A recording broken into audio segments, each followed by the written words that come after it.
Hi, this is Alex Helmbrecht, the Sports Information Director at Chadron State College, and I'm sitting here this morning with Chadron State men's basketball coach Brent Bargan. The Eagles have played 3 games since we talked to Coach last.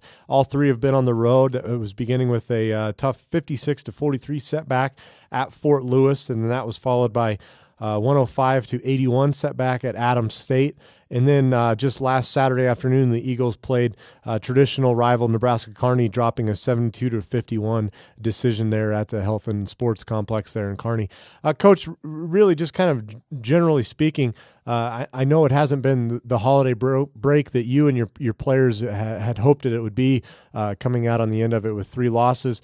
But really, what are you kind of trying to take from this in playing the full 40 minutes? Or just working to try to find your team's rhythm after halftime? Well, we really have not played well. It's been extremely disappointing the last 3 games. We've played 2 fairly good halves. We held Fort Lewis to 18 points in the first half at Fort Lewis, which was a good half for us. We hold Kearney to 25 points at their place. Obviously, that's a fairly good half as well, but that's about the gist of it. We have not played very well in the second half all year, and we really have not played very well coming back from the break.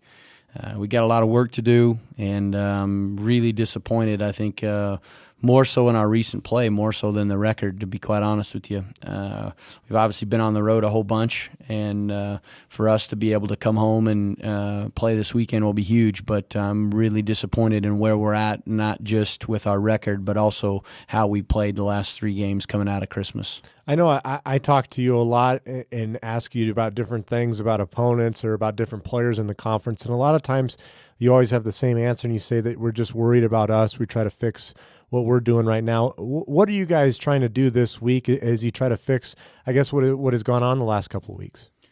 Well, if you'd asked me this a week ago, I'd have said we were going to just try to finish games. We're going to play better in the second half and take better care of the basketball. On this day right now, not being, gloom and doom, but we got a lot of things to fix. Our execution was not very good at Kearney. I didn't think we competed as well as we're capable of competing at Kearney.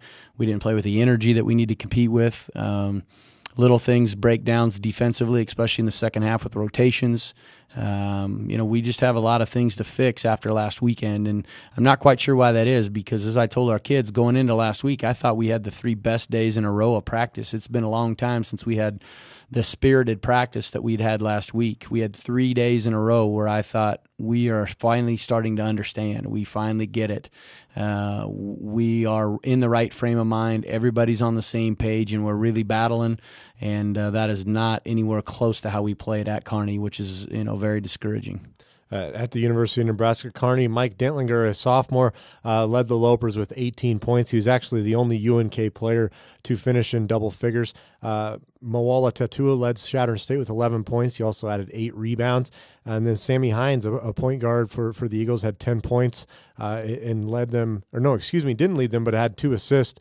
Tim McDavid had another nice game coming off the bench, 5 points, 7 rebounds, and actually did finish with a team high 3 assists.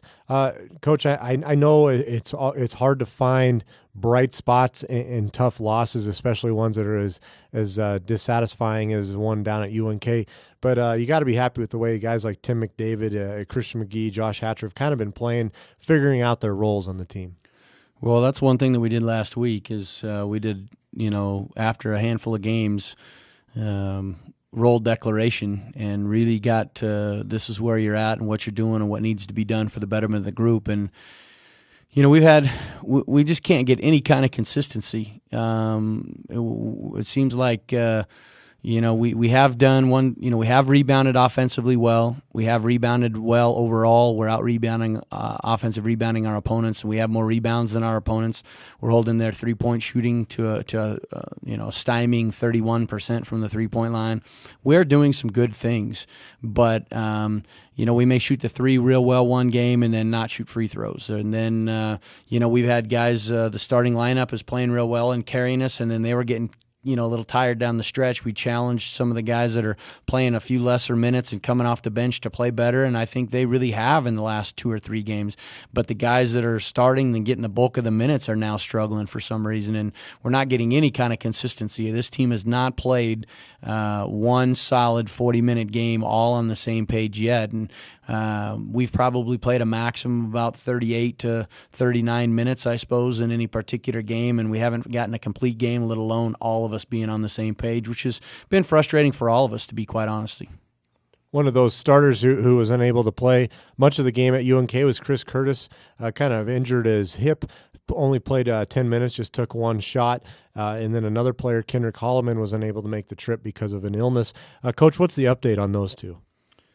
Well, Kendrick is going to be fine. He just had the flu, and we were traveling with the men's team and the women's team, so every seat was full in the bus, and there was no sense, on a 29-passenger bus having 2 programs, there was no room for him to spread out and have his own seat or be in his own place, and I thought it was betterment for the best of both teams and betterment of Kendrick to stay home and get rest and become better, take care of himself, get some extra sleep, take in good fluids, and I think he's done that. Hopefully he'll be ready to go 100% today or pretty close to it. When I left to come over here, Curtis was in the gym shooting and getting up some extra free throws and working on his game a little bit, so hopefully he'll be moving around a little bit better. He just went for a pump fake, and a kid kind of stepped under him to make sure he got the foul, and Chris jumped over his back, landed on him, and landed on his hip, and had a deep bruise in his hip, and thought it was a hip pointer of some kind, and obviously those are very painful, especially right when it happens. And he iced the whole game, and iced on the way home, and hopefully he'll be ready to go today, and for sure by the weekend 100%. Well, there is some good news for Chadron State. A majority of their games remaining this season are going to be played here at Chadron beginning this weekend against New Mexico Highlands and Western New Mexico. And Coach, I know that you're happy you're playing those games here. The last 2 years, the Eagles have had to make the really long trip over there to New Mexico. Well, we know that's a tough trip. It's an 18-hour trip to Western New Mexico, and we got to make sure that we take care of our business and do the best that we can. And again, I've said it all along, it's really about us. I mean, we do scout our opponents, and we do know what they're doing, and we do an extensive scouting report, but really it comes down to us. Are we taking care of the ball, or are we turning it over? Are we making our free throws? Are we boxing out? And are we doing the things that we can control and the things that we can do, that we can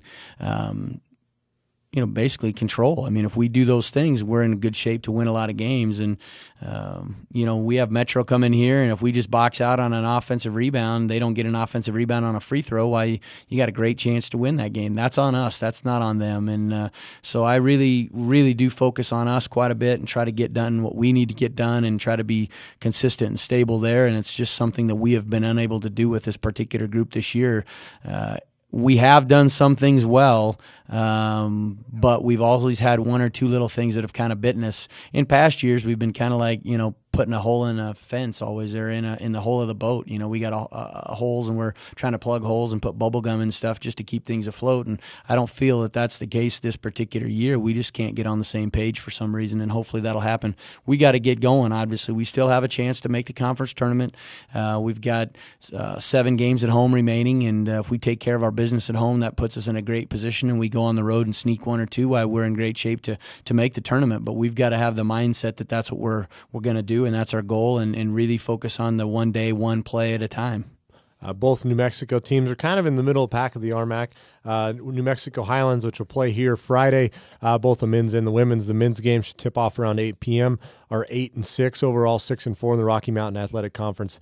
And then Western New Mexico, which will play here on Saturday night, is currently 5-9, 5-5 in the RMAC. Western New Mexico, of course, will play Chadron State's travel partner, which is the University of Nebraska-Kearney on Friday, and then come back up here before they round out the weekend. So, Coach, best of luck to you this weekend, and hopefully you'll be able to get some of those problems fixed this weekend. I know it'll be an exciting brand of basketball. Thanks a lot. Thanks. Appreciate it, Alex.